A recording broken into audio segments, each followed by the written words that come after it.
მომდევნო წიგნი, რომელიც მინდა რომ თქვენც გაგიზიაროთ, მეც ეხახანს აღმოვაჩინე პრინციპში ეს ტექსტი და ძალიან მომეწონა და შესაბამისად გადავწყვიტე რომ თქვენთვისაც მერჩია იმ ადამიანებისთვის, ვისაც არ აქვს ჯერ კიდევ წაკითხული, ეს არის ნორვეგიელი მწერალი, რომელიც 2023 წელს თუ არ ვცდები ნობელის პრემიითაც დაჯილდოვდა იუნფოსე და მისი მოკლე რომანი, რომელსაც ქვია დილა და საღამო და რომელიც ეხება ისეთ ფუნდამენტურ საკითხებს ცხოვრებაში, ადამიანის ცხოვრებაში, როგორც არის დაბადება და სიკვდილი და სათაურიც პრინციპში აქედან მოდის მეტაფორულია და ეს დილა და საღამო შესაბამისად აღნიშნავს დაბადებას და სიკვდილს და სწორედ ორ ნაწილად არის წიგნი გაყოფილი და პირველ ნაწილში ჩვენ ხედავთ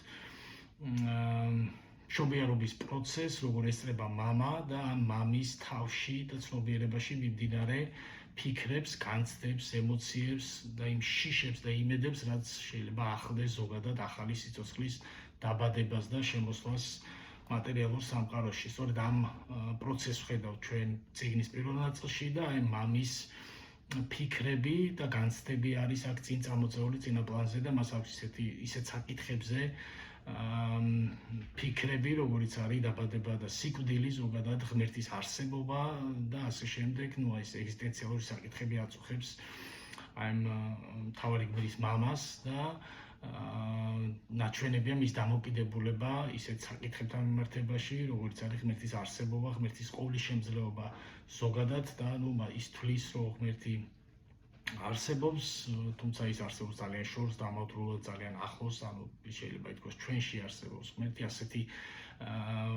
გააზრება აქვს ღმერთის არსებობის მთავარი გმირის მამას და ის თვლის, რომ მიუხედავად იმისა, რომ მას ეჭვებარება ღმერთის ყოვლის შემძლეობაში, ის თვლის, რომ ღმერთს და ადამიანს შორის მანძილი სწორედ მაშინ შეიკვეცა, როდესაც ღმერთი განკაცდა და ქრისტეს სახით მოვიდნენ სამყაროს. ეს არის პირველი ნაწილი, წიგნის პირველი ნაწილის ადამიანის ფიქრები, ხოლო მეორე ნაწილში ვხედავთ ამ უკვე ახალშობილი ბავშვის მოხუცებულობის ჟამს, ანუ უკვე პრაქტიკულად სიკვდილის დადგომასაც ვხედავთ და ეს არის აღწერილი წიგნის მეორე ნაწილში. შეგნებულად არის პრინციპში გამოტოვებული გმირის მთელი გზა, რომელიც მას შეიძლება დაბადებიდან სიკვდილამდე გაიარა, ის შუადღე პრაქტიკულად, რასაც ადამიანის ცხოვრება ქვია, ჩვენ ვერ ხედავთ ამას, ავტორი შეგნებულად ტოვებს ამ ეპიზოდს ადამიანის ცხოვრებისა და მისთვის უმნიშვნელოვანესი არის ეს ორი უკიდურესი პოლუსი, როგორც არის დაბადება და სიკვდილი, თუ როგორ ხდება პრინციპში სიკვდილისთვის შემზადება მთავარი პერსონაჟის და რა განცდები და ემოციები ეუფლება მაშინ, როდესაც იმას უდგას ის ჟამი, როდესაც უკვე უნდა გადავიდეს მიღმურ სამყაროში და ძალიან საინტერესო დიალოგია მის მეგობართან, რომელიც საბოლოო ჯამში აღმოჩნდება და თავად პერსონაჟიც აღმოაჩენს, რომ გარდაცვლილია და პრინციპში გარდაცვლილ მეგობარს ესაუბრება სიკვდილზე და იმ გარემოს და ატმოსფეროზე, რაც სიკვდილის შემდეგ შეიძლება მას ელოდებოდეს, სადაც გარდაცვლილი მეგობარი უხსნის, რომ იქ ერთგვარი სიმშვიდეა, არაფერი პრინციპში ისეთი მნიშვნელოვანი არ ხდება, უხსნის